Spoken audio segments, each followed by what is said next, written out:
नमस्कार मंडळी, मृणाल सॅप्रॉनमध्ये तुम्हा सर्वांचं खूप खूप स्वागत. आज आपण पाहणार आहोत की कुरकुरीत डोसे कसे बनवायचे. बऱ्याचदा लोकांना वाटतं की पीठ रात्रभर आंबवल्याशिवाय डोसे चांगले होत नाहीत, पण आज मी एक छान टिप सांगणार आहे. चला तर मग अजिबात वेळ न घालवता व्हिडिओला सुरुवात करूया. इथे मी 2 वाटी तांदूळ घेतलेला आहे, अर्धी वाटी उडीद डाळ आणि पाव वाटी हरभरा डाळ. यामध्ये थोडे मेथीचे दाणे घालून पाणी टाकून हे स्वच्छ धुवून घ्यायचं आहे. बरं तर मी हे डाळ तांदूळ आज सकाळीच भिजत घातले आहेत, कारण मला रात्रीच गरमागरम डोसे करायचे होते.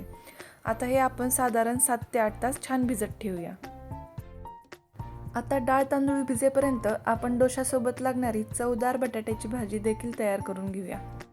आता कुकरमध्ये 5 ते 6 बटाटे घेऊन थोडंसं त्यात पाणी टाकून मीठ टाकून कुकर लावून घेऊया आणि याच्या 4 ते 5 शिट्ट्या घ्यायच्या आहेत.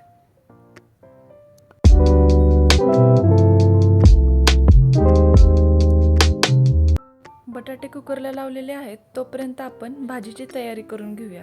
इथे मी 4 हिरव्या मिरच्या, थोडे लसणाच्या पाकळ्या आणि कोथिंबीर घेतलेली आहे. हे उकळीमध्ये बारीक करून घेऊयात. बटाटे आता चांगले उकडले गेलेले आहेत. आपण सुरीने चेक करून बघूया. बटाटे उकडताना त्यात मीठ टाकल्यावर बटाट्याची साल लवकर निघते. आता कढईमध्ये तेल गरम करून घेऊयात. तेल गरम झाल्यावर त्यात थोडी मोहरी, जिरे,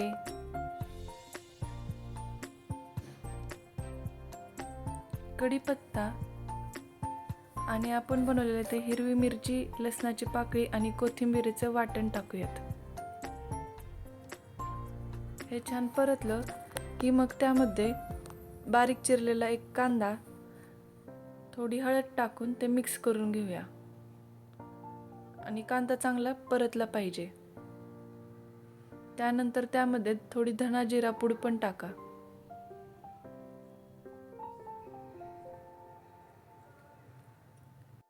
आता हे परतल्यावर आपण त्यामध्ये उकडलेले बटाटे बारीक चिरून टाकूयात. हे नीट परतून घ्यायचं आहे मंद आचेवर.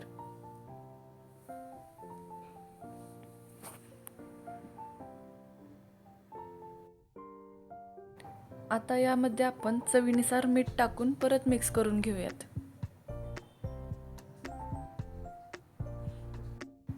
आणि आता आपण थोडी साखर टाकूयात. साखरेने भाजीला थोडासा गोडसरपणा येतो. आता आपली भाजी झालेली आहे, तर हे झाकून ठेवूयात. आता 7 ते 8 तास झालेले आहेत आणि आपले डाळ तांदूळ मस्त फुगलेले आहेत. हे बघा. आता वाटायला घेण्यापूर्वी सगळ्यात महत्त्वाची गोष्ट म्हणजे यातलं जास्तीचं पाणी आपल्याला पूर्णपणे निथळून घ्यायचं आहे. पाणी जर जास्त राहिलं तर पीठ प्रमाणाबाहेर पातळ होऊ शकतं आणि मग रेसिपी बिघडण्याची शक्यता असते. आता हे फुगलेले डाळ तांदूळ आपण मिक्सरच्या मोठ्या भांड्यात काढून घेऊयात. लक्षात ठेवा, सुरुवातीलाच खूप जास्त पाणी घालण्याची घाई करू नका. अगदी गरजेनुसार फक्त 2 ते 3 चमचे पाणी घालूनच आपल्याला हे वाटायला घ्यायचं आहे. मिक्सर फिरवताना तो एका दमात न फिरवता सुरुवातीला चालू बंद करत म्हणजेच प्लस मोडवर फिरवून घ्या. हे बघा, आपलं पीठ किती छान आणि एकदम स्मूथ म्हणजेच मऊ वाटून तयार झालेलं आहे. पिठामध्ये डाळ किंवा तांदळाचा एकही कण जाडसर किंवा रवाळ राहता कामा नये. जर पीठ पोटाला एकदम मऊ लागलं तर समजायचं की ते अगदी परफेक्ट वाटलं गेलं आहे.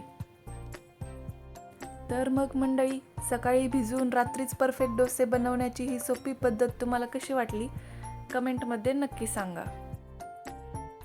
आता यात चवीनुसार मीठ घालून पुन्हा एकदा मिक्स करून घेऊया. जसं मी तुम्हाला सुरुवातीला म्हटलं होतं, हे डाळ तांदूळ मी सकाळीच भिजवले होते आणि तरीसुद्धा तुम्ही पाहू शकता, फक्त काही तासातच पिठाचं टेक्स्चर किती छान आलंय. पीठ एकदम हलकं झालंय आणि डोशासाठी तर अगदी परफेक्ट बनलंय. तर आता आपण हे 1 तास झाकून ठेवूयात. तर मग आता आपण वळूयात व्हिडिओच्या सगळ्यात महत्त्वाच्या भागाकडे, म्हणजेच गरमागरम डोसे बनवायला. ते मी तवा गरम करायला ठेवलाय आणि त्यावर बर्फाचे काही तुकडे फिरवणार आहे. यामुळे तव्याचं तापमान एकदम परफेक्ट सेट होतं आणि डोसा तव्याला अजिबात चिटकत नाही. आहे की नाही सोपी ट्रिक? बर्फ फिरवून तवा पुसून झाला की ब्रशने अगदी थोडंसं तेल तव्यावर लावून घ्यायचं. जास्त तेल नाही वापरायचं, फक्त तवा हलकासा ग्रीस झाला पाहिजे.